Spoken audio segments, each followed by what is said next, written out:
Welcome to this week's episode of Being Human. I'm here with Jenn Turner. Jenn is the co-founder and co-director of the Trauma Center for Trauma-Sensitive Yoga, which comes under the auspices of the Center for Trauma and Embodiment. She's the editor of this book, Embodied Healing, which I just finished reading today. Jenn, big welcome to the show. Thank you so much. Glad to be here. Thank you. So I'll just give you a brief intro into how I got interested in this topic. So I've been doing yoga for maybe 20 years on and off. And then I started getting into therapy 10 or 12 years ago. And what I found was I was getting really opened up in my therapy, doing sort of talking therapy, feelings-based therapy.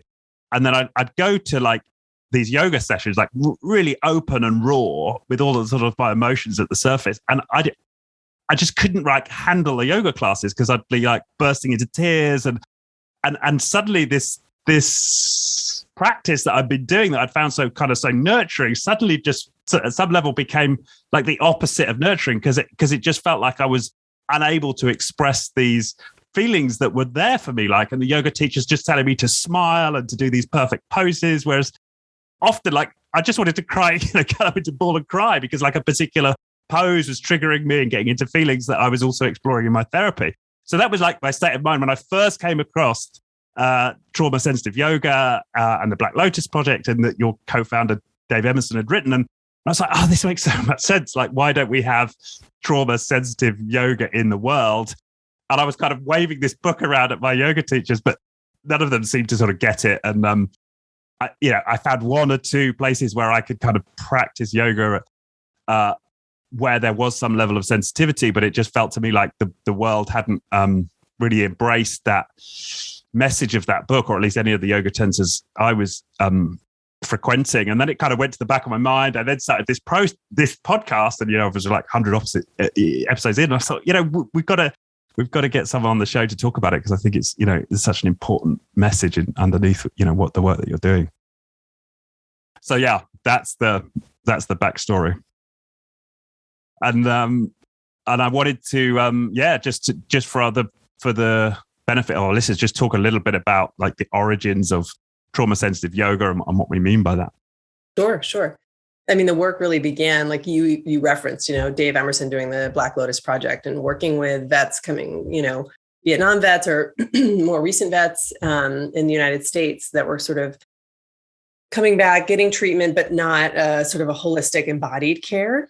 And so Dave partnered with the Trauma Center at that time, Bessel van der Kolk, and started doing research and looking at the benefits. I think from its inception, what was really important to us with the model was making sure that it wasn't just anecdotal, oh, this worked for me in my body, this felt good, so I'm going to, roll it out as some kind of care model. Really, scrutinizing it through the, Western research, but also bringing that, long tradition of yoga.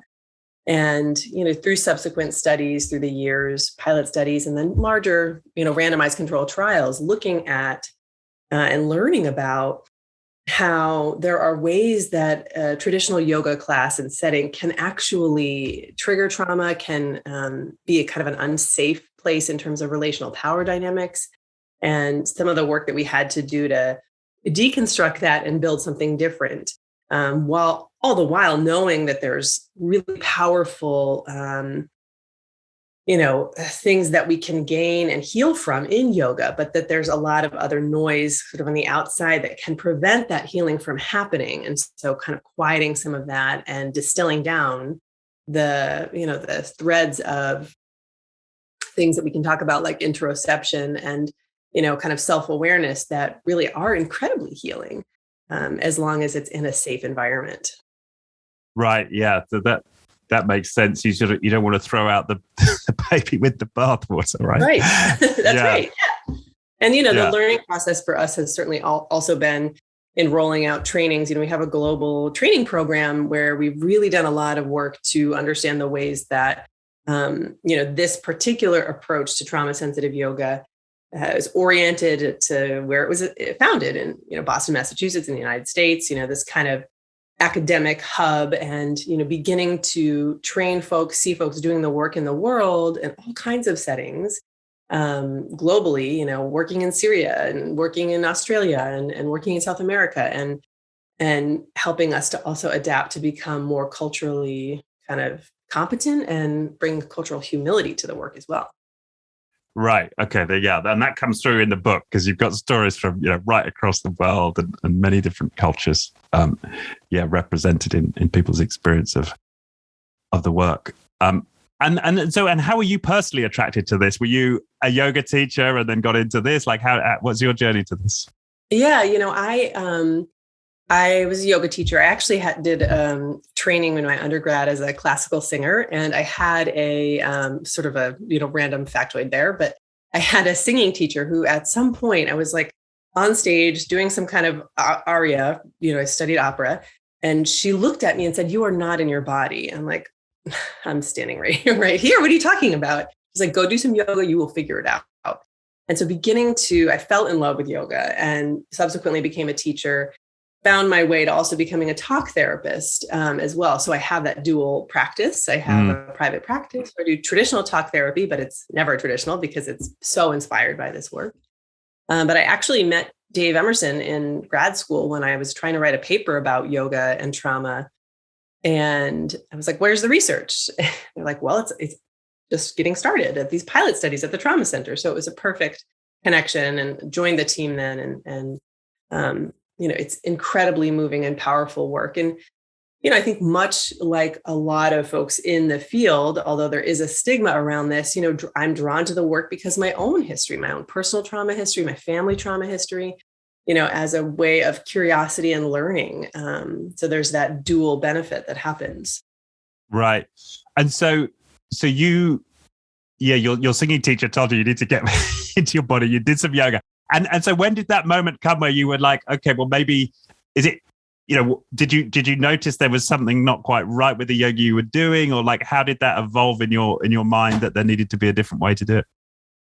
I think that for me, as I loved the practice of yoga. And then as I went through my training and started to deepen into things, I would see this kind of double standard around, like, listen to your body, tune into what your experience is. And then in the very same or next breath, sort of the message of like, listen to me, push through it.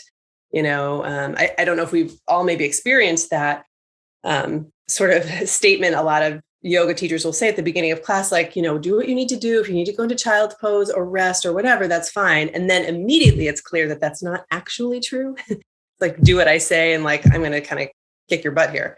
So, or whatever the intention is. And so I started to really tune into that double speak that happens, where folks say one thing and mean another, and found myself, and this is probably just in part my own personality, kind of being resistant to, like, I'm just going to do what I'm going to do on my mat. And like, you don't tell me what to do.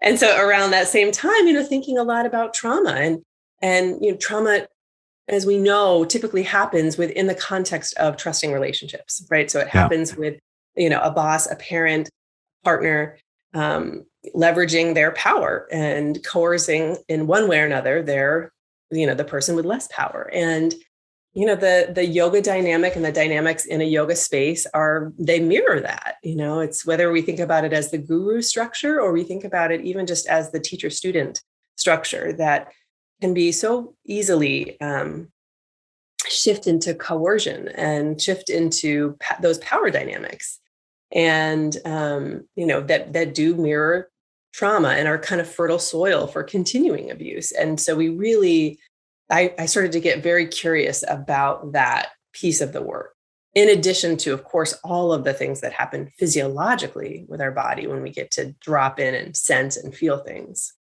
Yeah. So is this sort of intuition that there was some double speak going on, and some kind of innate sense that you needed to go deeper with the work you were doing? Exactly. Right. And then okay, so then you join the center, and they're doing some research on it. And so I guess, describe a little bit about some of the things you started to learn and what were the principles that were being, I suppose, espoused, but in the early work? Sure. We were, I think, in the very early work, even prior to my joining the team, there was a lot of talk around assists, which in some ways doesn't feel as relevant, particularly with COVID. But at that point, assists were such a huge part of the yoga practice, like using your hands to connect with your students. I learned in my yoga training that I should touch every student in the room, and as a way to say, like, I care and I'm here, and what we started to learn is that touch is so potent and powerful, and can be also, incredibly therapeutic, but can be very triggering for folks. And it also continues to, leverage that power dynamic where I am coming around, I'm saying you have choices and you can listen to your body, but I'm using my hands on you. So I'm communicating something else. So again, there's that duality. You have choices. This is your space. This is your body. And then I come over and assist you. I'm saying exactly the opposite with my body. And so we started to really peel away that and let go of assist, let go of any kind of command-based language, understanding that with each sort of shape and posture that folks do in the session is an opportunity for them to claim their agency. So when I invite someone to move rather than command them or tell them to, they get to opt out. It's like informed consent along, like, as we go. And that's another way to say, hey, we can be in relationship and I'm leading this session, but this is actually your space. It's not about pleasing me. It's not about doing what I say. It's not about perfecting a pose. It's actually about beginning to explore and engage with your body. Another thing that was really interesting, especially at the beginning of the research. So when we did the first randomized controlled trial, which started in 2007, I think, we wanted to measure heart rate variability, and we really wanted some kind of marker of kind of the tone of the nervous system, because it felt like that was how we were going to sort of have our hard science to back up what we anecdotally knew, right? We needed that piece, it felt like. What we found was that measuring the HRV was actually really challenging because it required participants who have this complex trauma history to be completely still for 5 minutes, which is incredibly challenging for anyone, let alone someone who has experienced complex chronic trauma. And so we couldn't use the data. Ultimately, it's not that the data that we got wasn't impactful. We just couldn't use half of it because people were sort of moving around and, adjusting their bodies. That did help us to understand that actually the work that we were doing that was most impactful wasn't about regulating the nervous system. It was actually about beginning to build a relationship with this interoceptive network. And so this is where we started to really dig into the impact of interoception, which may be an unfamiliar term for some of your listeners, but interoception is sort of this capacity that we have to sense and feel everything within our own body, including our skin. So anything from feeling your heartbeat to muscles contract and extend to your stomach grumble. And that is all part of this interoceptive experience, which is a big part of being human, is sensing and feeling your body, stuff that we take for granted, right? That's just below the surface. And so we started to understand that the interoceptive network, the capacity for us to feel and sense our own body, is very dysregulated by chronic trauma. So that can sometimes mean, right, that folks don't feel anything. Yeah. Sometimes it can be a lack of feeling, or like not really having access to feeling within the body, within maybe my whole body. Sometimes it can be that feelings and sensations feel really big and important. So a stomach grumble isn't just that. It almost feels like an emergency and can set off alarm bells in the body. So there's just this dysregulation of the system. And we started to be able to let go of an idea of we're trying to regulate a nervous system, as opposed to we're just building a relationship with our internal experience, which can also mean bumping into painful stuff, or it can also mean bumping into regulation.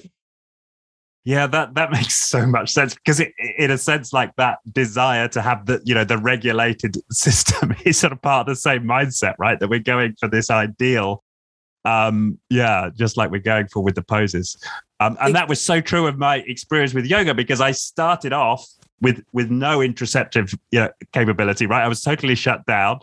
I was all in my head. And so for a while, traditional yoga was just great. I'd come out, I'd get a pump, I'd get an endorphin rush.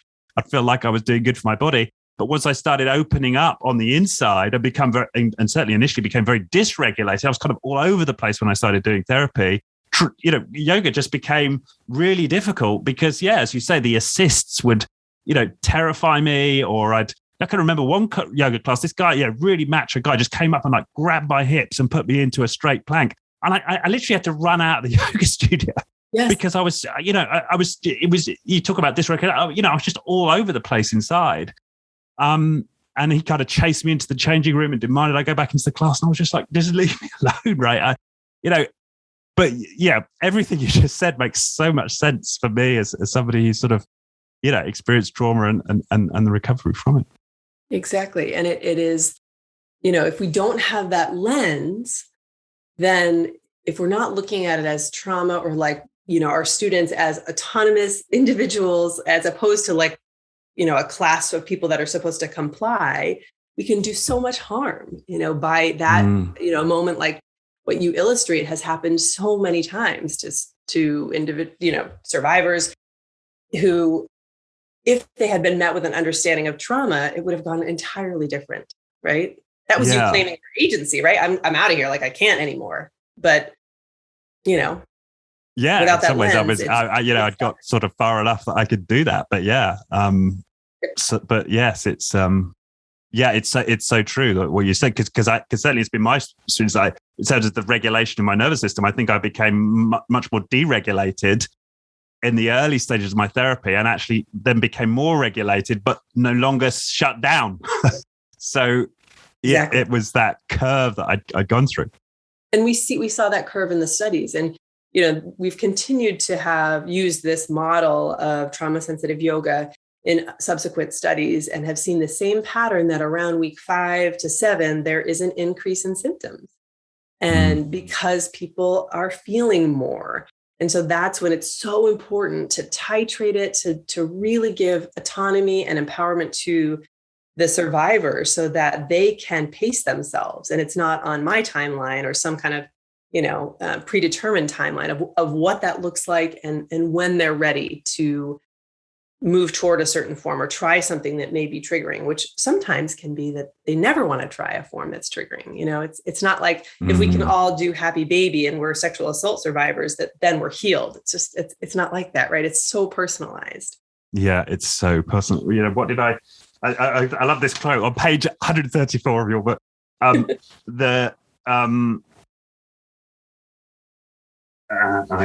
read my own handwriting here. The principle of recovery is the empowerment of the survivor. She must be the author and arbiter of her own recovery. I just love that. I thought that was perfect. She must be the author and arbiter. So she writes the script, but she's also in charge of the process. That's how I read that quote. That's right. And that comes out of the work of Judith Herman. I think that's a quote from Judith Herman, who wrote Trauma and Recovery, a simply brilliant book that still continues to be kind of this centerpiece of the work that we do when we think about, okay, is this decision we're making, does this make sense? Is this in service of the survivor? We use her work to truly kind of anchor us in that way because, there is this idea, I think in general in the mental health system, in the yoga world, that the expert is supposed to know how to heal you. I remember in early days, folks would come in for an individual session with me and say like, okay, what are the yoga poses that are going to like remove trauma from my body? Like, it doesn't work like that. I'm sorry. It's very different from that, but it's such a shift in orientation. I'm not going to write a prescription. I don't have it, it's so fascinating. And I think, something you also mentioned around when you were talking about your experience in yoga sessions once you started really digging into your therapy. And we see this a lot, that there's this sense that the price of admission for yoga classes is like self-love and peace and all of this stuff. And it's such a loaded expectation when we're carrying suffering and pain and sometimes self-hatred. And, what I think we try to really create, and it's sometimes even hard to verbalize, but a space where the price of admission isn't self-love, and you can actually bring all of yourself. You can bring your self-hatred, you can bring the self-loathing, the shame, the fear, and then it's all welcome. And you don't have to smile, and you don't have to, you're the people you're practicing with, The number of times like the yoga tutor just smile. Don't tell me to fucking smile. Exactly. I know. I'm in pain. Yeah. Because that's bypass, right? All that is bypass. Like, I saw this in the yoga world, even during COVID, yogis and prominent folks were talking about like, why is there so much anger and rage? It's like, because that is part of being human, Yeah. And so is pain. And it's not just about smiling, because we are so much more of a multitude than that. Yeah. And I suppose it's also like, it's just a very narrow way in which you can, you can benefit from yoga. It seems to me like there is a way you can benefit from yoga if you go in there and you're just in there to have a workout and to get some more, and maybe just smile and try and cheer yourself up. Like yoga kind of can do that, but yeah, as you said, the promise of it is this sort of healing space for deep personal growth and self and all of that. That promise cannot be fulfilled by what is right now for a lot of yoga teachers a very sort of narrow style or application of the yoga principles, it seems. Exactly. I couldn't say it better. It's exactly what it is. And then for the survivor or the person who's coming in with their own pain, then it becomes not there's something wrong with the yoga. Typically, it's there's something wrong with me. So then we're just layering on shame. Why am I so fucked up that I can't even go to yoga and relax and smile? What's so wrong with me? And it's like, okay, we're just doing more harm here, honestly. Yeah, that's what it sometimes felt like. I mean, that's why I ended up just not going to a lot of yoga classes. There was only maybe a few of the yin classes or the more restorative classes in the end that I could go to with any kind of expectation of, like a place to kind of grow and heal and intercept, not that I was using that word then, but so I ended up doing it mainly in self-practice. That's what I just didn't find any we need more of your centers where I live. But I just didn't find teachers in that mold. But what I found is I'm doing it at home. I can, because a lot of my sort of trauma was stored in the back of my legs. And so downward dog nearly always made me cry, right? So I was finding that, and actually there was part of me that wanted to keep doing downward dog, just the whole class and just hang out in it and process and work the feeling that was coming up from the downward dog. But there wasn't going to be a class where I could just do downward dog on my own for like 90 minutes. So that's why I took it home. Yeah, exactly. And, when we had live classes, right now we have only Zoom classes, but we'll resume, in-person work. But we would often have folks come in and say, like, I just want to be in the space. I'm going to lay on my mat, or I might do like my PT exercises, but I just want to be here in community.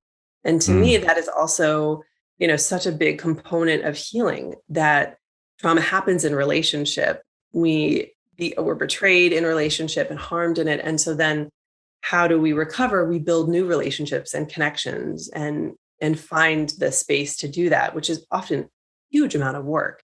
But when you can create a community and a space where folks can show up as they are, however imperfectly, and be welcome, and whether that means doing downward dog for 90 minutes, whether that means laying on your mat for 90 minutes or doing your PT exercises or some version of what you want, that there's someone doing karate in the room as I read the book. Right. Yeah, you definitely, as a practitioner, as a facilitator, I have to let go of any classroom management, right? There's none of that. It's like we're all just here doing our own thing, and that is beautiful. Yeah, that's right. It is beautiful, but it takes something to acknowledge that, or like see beauty in that, see beauty in the chaos. This is another quote I love. The torch of chaos and doubt. This is what the sage steers by. Chuang Tzu. I don't know if I pronounced that right, but that was another of the quotes. That's so true, isn't it? Yes, exactly. it's like you've got to embrace. Yeah, in my own healing process, I've had to embrace the chaos. I've had to embrace the chaos of like what's happening in my body and my feelings and the doubt of if this is really the right thing. What's going on here? Like you've got to allow yourself to kind of enter that space of just total, unknowing and in a sense, it sort of takes quite a lot of courage to go into these spaces. You've just got to take that on and have faith that you're going to come out the other side at a slightly better place. Yes, exactly. And there's a huge unknown with that. And that's why in my mind, the power resides with the practitioner, whether that's the therapist, the yoga teacher, whomever, then there's a missed opportunity to really listen into that kind of pacing, right? Like, there oftentimes I find with sort of trauma recovery, there are stops and starts. And sometimes we have to pause and like slow the work down and then we can accelerate it. But that has to be on the terms of the survivor and where they feel empowered to do that, as opposed to some external force, whether it's a system, a provider that's saying, okay, it's week 3, you should be doing this, and we should be doing this kind of work. It's so delicately individualized. Yeah. Yeah. And so I'm interested, what did you have to kind of contend with in your own leadership of the classes when you first started taking on, leading classes in this way? Well, it was really interesting. It always actually resonated with, I was so grateful to do this work because it felt like when I was previously teaching at studios and gyms and things, it didn't feel authentic to me. I think that I am a sort of a relational person who does appreciate this kind of power sharing, non-hierarchical leadership. But there was an expectation of like, you need to be clear and like own the space. And so it always felt inauthentic to me, actually. But what was really interesting, that we've kind of gone through this evolution, I think, in general in this model and at the Center for Trauma and Embodiment as a whole, is thinking about, initially, we really wanted to decenter ourselves. So there's this sort of energy in the yoga world of, whether it's sort of a vestige of like guru culture or just this idea that like the yoga teacher becomes the thing to fixate on. They're sort of a celebrity, or they've got their Instagram profile, or their people are idealizing their body or how they, whatever.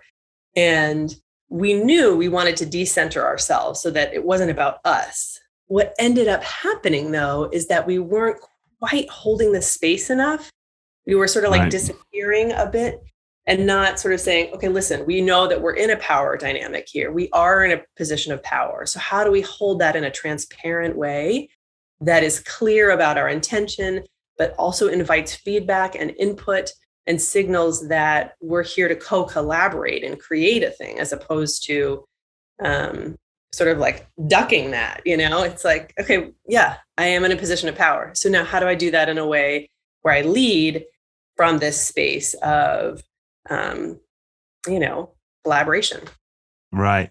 So that's interesting. So what would happen if you weren't holding the space in that way, where you weren't clear with your intention and inviting the feedback? What would happen if you sort of derogated from that? Someone else in the space would, so what I think is another kind of pattern of trauma, right, is that trauma also happens in families and systems. And so a lot of folks that we worked with may have had early childhood experiences or, sort of relational things where they were asked to parent at a young age, but they had to step into a role that they weren't really able to, but were sort of forced to, whether that's sort of the chaos of an abusive home or, an alcoholic parent and so if I wasn't taking responsibility, someone else would. And then there would be a recreation of trauma dynamics, And so it became really important for us to be transparent and clear, but also invite input all of the time, and input about things that didn't work or weren't working for folks. It's not like I'm seeking praise. I would ask after every and continue to session. I would ask, is there any feedback, anything that didn't work for you? Please feel free to let me know. If I said something or thought about something during the session and thought, wow, I was kind of cueing this a lot. Okay, today I noticed I was cueing breath a lot. Let me know how that landed for you, if that was too much or, you'd want something different next time. So again, communicating that I'm here for my own self-reflection around my role as a facilitator. I don't have all the answers. We can figure this out together. Right. So it sounds like that's one of the art of this style of leadership is getting the feedback right, making sure you are leading, right? You are holding the space. What are the other if you like, the arts that one masters in this? Yeah, I mean, I think that is such a really a big part of it. And also what I have found, and this is sometimes hard to verbalize to some degree because it is such a body-based experience, but we think about trauma, trauma, perpetrators of trauma, who again are often also survivors themselves, but someone who is perpetrating trauma is typically vigilant about others, whether it's their behavior, their choices, their bodies. And when we're someone who is safe or safer, then we take responsibility for our own body. And so part of the work is actually being grounded in my own body. And so, and it's interesting, I even have clients in talk therapy who will reflect on it. They're like, I love when you take a deep breath and I can really feel that you are in your body. Like I'm taking responsibility for my own nervous system. I'm feeling what I'm feeling so that I can be present for you. And I'm not vigilant about what are you doing with your body? How are you dissociating? Are you okay? It's like, all right, I can hold space where all of that can happen, right? It's not about us also creating a space where people aren't dysregulated. It's about us staying regulated or grounded in our felt experience while others are also going through their process. So it's almost this parallel thing that happens. And I think that's true in leadership as well, right? Like, for real collaboration and creativity to happen, we want to allow the people that we're leading or supervising to also have a voice, to have their own responses and reactions, and to not personalize it, not let it impact necessarily us, and just hold space for it. Even if it's like feedback, this isn't working. I don't like the way this we're doing this project or whatever, that we can create space for that without feeling threatened and allow someone to express their thoughts and ideas. And out of that can come real creativity, I think. Innovation. Yeah, it's such an important point you're making there, that like it's important not to get that balance between your attention on the room and the participants and myself, and how am I doing right now, right? And that's part of the modeling and part of the leadership. That's right. There's that there's this line of research around empathy and interoception that's really fascinating, that shows that when we do an interoceptive task, which could be counting your heartbeats, could be feeling your breath, that we actually have more capacity for empathy with others, right? And so how powerful is that when I feel my own, and it makes sense to a degree, right? When I feel myself and I am like in relationship with my felt experience, it's easier, we would say, I guess, because I have more empathy, to be in relationship with someone else. When I'm disconnected from my felt experience and I can't sense and feel myself, it's harder to be in relationship with others. Also makes sense, right? But it's not really something we talk about a lot. No, that's fascinating because of course, the only organ we've got in order to sense what the other is feeling is our own body. So if we're not, that makes complete sense. And yet we tend not to talk about it in those terms. Certainly I tend to think about empathy as being my ability to focus on the other and less about my ability to intercept, to tune into what's going on for me. Exactly. And I think such a hallmark of empathy and relationship is us sort of internalizing our own experience or sensing our own experience and then having that resonate with someone else. But again, it's so nonverbal. And so it's really hard to even find words for it sometimes because it's nonverbal experience. That's right. And it almost feels like, because maybe in certainly in Western tradition, this sort of exploration of trauma is so new. It does feel like the vocabulary is truncated. Like it feels like we need, like the Eskimos have however many words for snow. It feels like we need at least as many words for these different experiences that we find ourselves in when we're working with trauma. Exactly. Yeah. No, that makes sense. So one of the things I was, to you before the show is that, this podcast, we get a lot into management and leadership, and yeah, I was just pondering as we came on how much of this kind of crosses over into people who are leading a classroom or people who are leading a team in a business. Have you I suppose, have you done a lot of thinking around like the crossover of these principles into other realms of life? Absolutely. I mean, and truly, I have, this work has impacted my capacity as a parent, or the way that I parent, the way that I work with my talk therapy clients, the way I show up in my marriage. Like it truly, how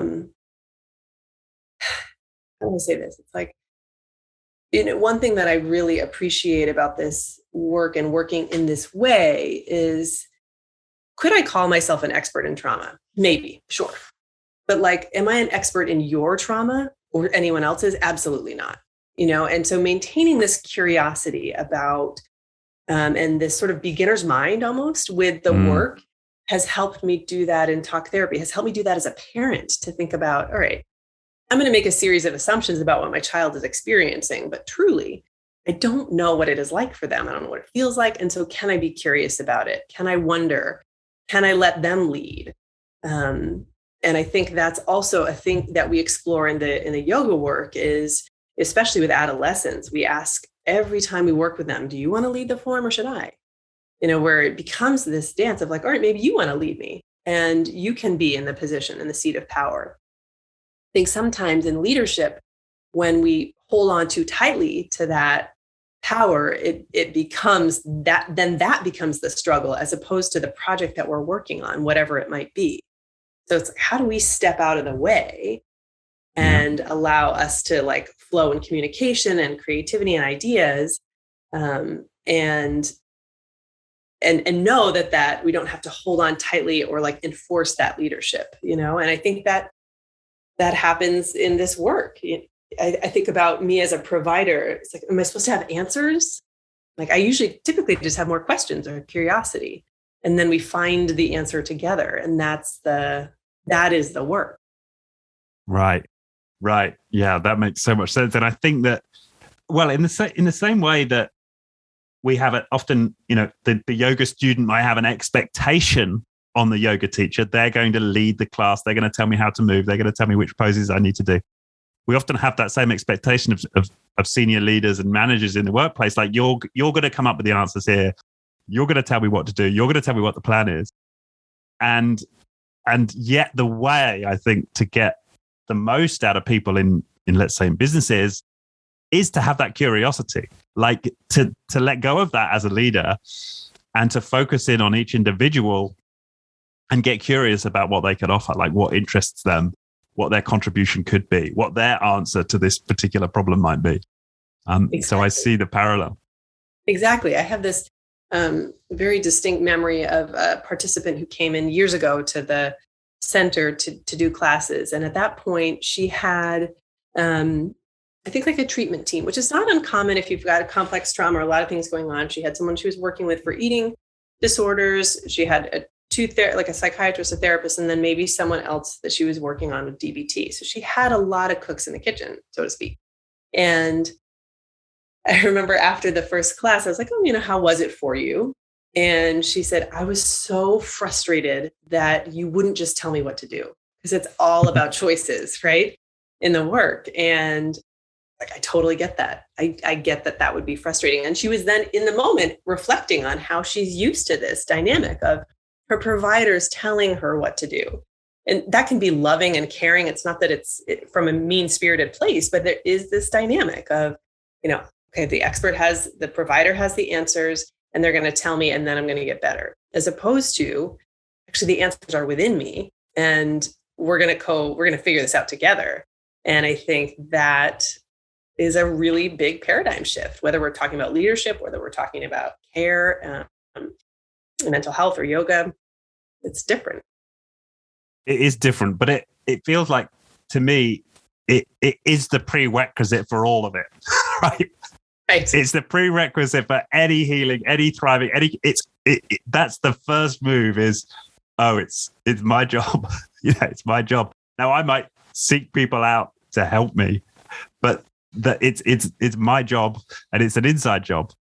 Yeah. Right. And I think about the idea of like kind of a Sherpa's role, or someone that like sort of like can guide you on the path, but like you still have to walk it. You still have to do that. You still have to, take care of your breathing and bring your supplies and do all the things. And there is this, maybe there's a guide, but I still don't know exactly what's going to be on the path, right? As we sort of travel through the proverbial forest or up the mountain or whatever it is. Yeah. And I think it's almost like as gently or as forcefully as it's required. That's one of the jobs of us as leaders is to impart that, right, on the other, as to the extent that we can, right? This is for you to take on, and it's almost like your job to get in touch with your intuition at some level, to direct me as your guide. Like there's that dynamic going on. That's right. Absolutely. It's like I'm also, having my own kind of internal input and sensing and intuition that I have to tune into and think, okay, is that also my stuff? Right? Mm-hmm. Is that my history that's popping up, or is that an intuition about how I can serve this person? And so that also takes a huge amount, which to me, a lot of that work is also that interoceptive network. It's sensing and knowing, how my body is responding to things so much more quickly than my thoughts are, right? So I can sense something before I even know it, and being able to tune into that. It's just more information for me to have as a provider. Yeah, and a leader. That's so true. Like, I think that's maybe one of the skills here as well as leaders, is starting to sense, like, when am I just projecting my own stuff on the other, and how much is this genuinely my intuition about what might help this person in this moment. I was just thinking about me with my kids. I've got 2 kids, and the times I look back at my parenting, I'm like, it's always when I've decided what they need. Yes, exactly. And it is this like kind of shift to be like, okay, let's get curious, right? But it does require us to kind of step out of that seat of power, or just shift it, as opposed to like, I'm going to tell you what you need to do, and that's how this structure has been done, whether we're talking about parents or leaders or, whomever, for a really long time. That's part of that triangulated structure. Yeah. And of course, why don't we want to do, or certainly why do I not want to go inside? It's because very often the moment is triggering me. Yes. And for me to go inside and to intercept and get in touch, I'm going to have to feel my own pain. And I don't want to do that. So it's a lot easier for me just to tell, my kid to do this thing right now, because I don't want to face into my own pain, which would be needed for me to, like, in this moment, I'm being triggered to get in touch with them and with me.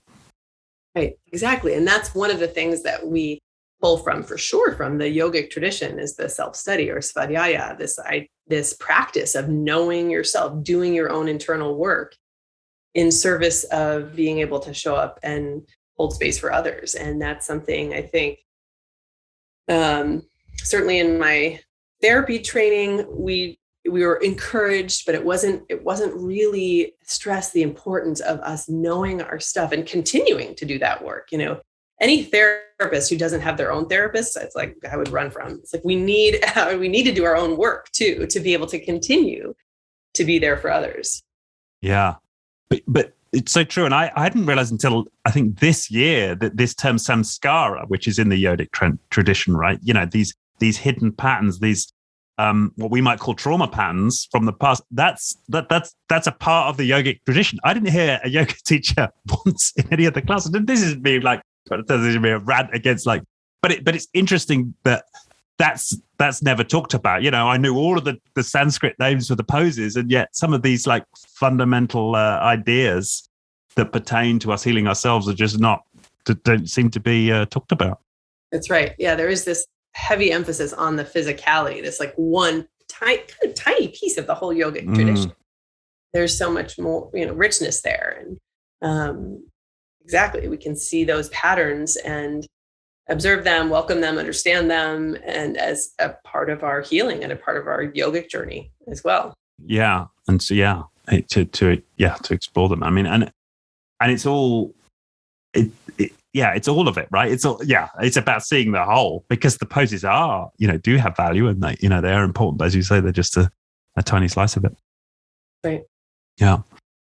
And so on the research side, like you talked about those early studies, and you were looking at heart rate variability and the physiological science. Like, where's the study taking you now? Is that something you're still active, within the center? Absolutely. We just, there's a large study. It was about a 5-year study out of the Atlanta VA in the United States that was just published. They did look at HRV, but in large part because the technology has changed. But they took other measures like saliva and whatnot to look at hormones. I think cortisol. But one of the things that was really impactful, we had a little leftover time and money after our first randomized controlled trial. So we did a pilot looking at doing some brain scans. So it was a very small cohort doing pre and post brain scans after 20 weeks of yoga, and of this particular model, TCTSY. And we saw changes in the interoceptive network. We saw, more connectivity in the insula, which is this part of the brain that is really responsible for sensing and feeling. And then the medial prefrontal cortex, which is this other part of the brain that helps us to know that we are sensing. It's one thing to have the sensation. It's another thing to actually know, I'm sensing my feet on the ground. I'm here in my office, in my home. That's another complex layer that we take for granted and isn't always present for someone who's experienced trauma. When you experience trauma, it can behoove you to not actually be where you are, to not feel and sense where you are, because potentially, whether that's home or work or, wherever you are trapped by the power dynamics and you can't leave. It helps for you to, quote unquote, leave in a mental, physical way, to disconnect from the experience. So to know that you're present can be actually a liability if where you are is dangerous or painful or neglectful. So, to sense and know where you are is a big part of what we continue to explore. And we have a perinatal study that's in the works now, and then another one working with folks in Indigenous communities. So we're just continuing to do research alongside just doing the work as well. And it's interesting that it's so interesting that we sort of need all these studies, right? They've done the studies in meditation and they found all the benefits there that, these traditions that just would not have survived, right? If they were not a benefit to people for millennia, right? But right. Our Western mind is addicted to them. But does it actually work? Give me the proof.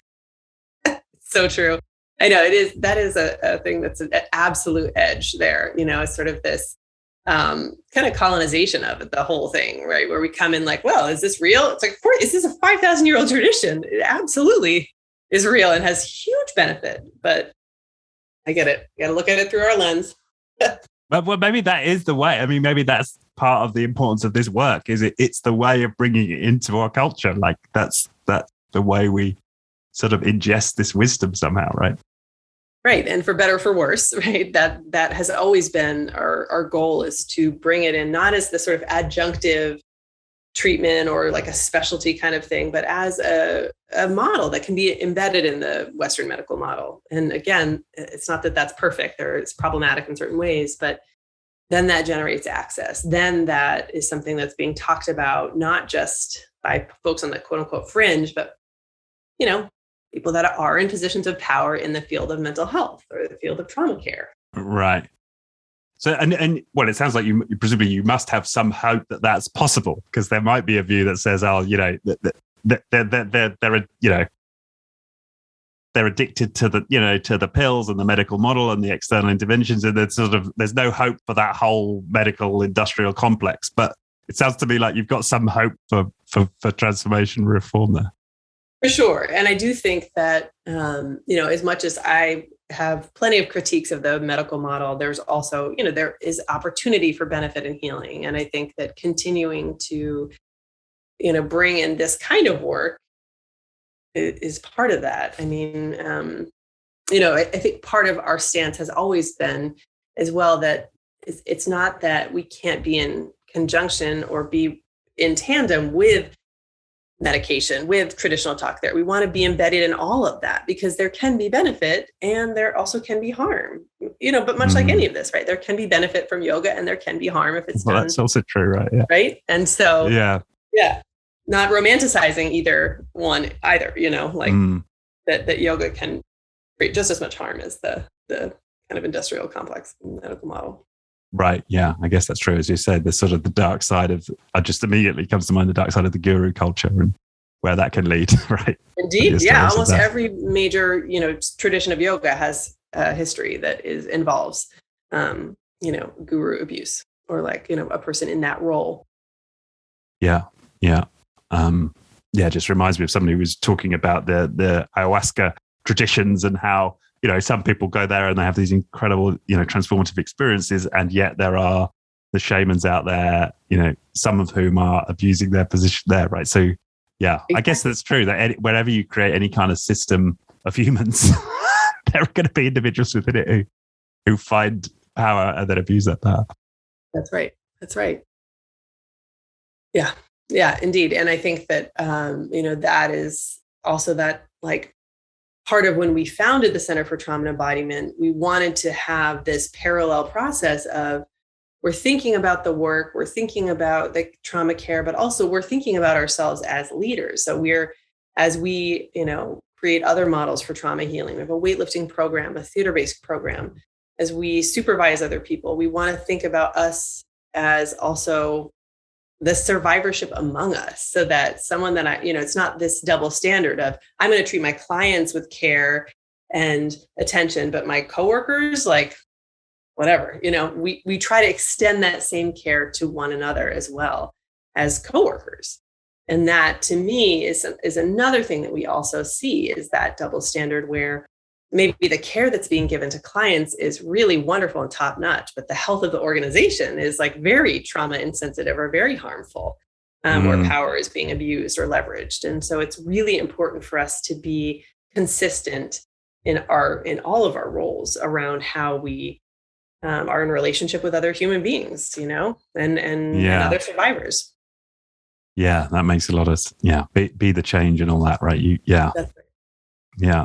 Well, I couldn't help but notice, weightlifting, trauma-sensitive weightlifting. That sounds, that sort of made me smile. But it's interesting. I've also been finding there's a particular weight movement that I'm doing right now. It involves bringing a ball over my head, and it tweaks my knees. And I also been recently getting presence to how much I've been holding in my knees, and literally end up in tears after doing one of these, this particular style of exercise. I'm working through some trauma there, and it's sort of any physicality, right, can bring us close to our trauma patterns.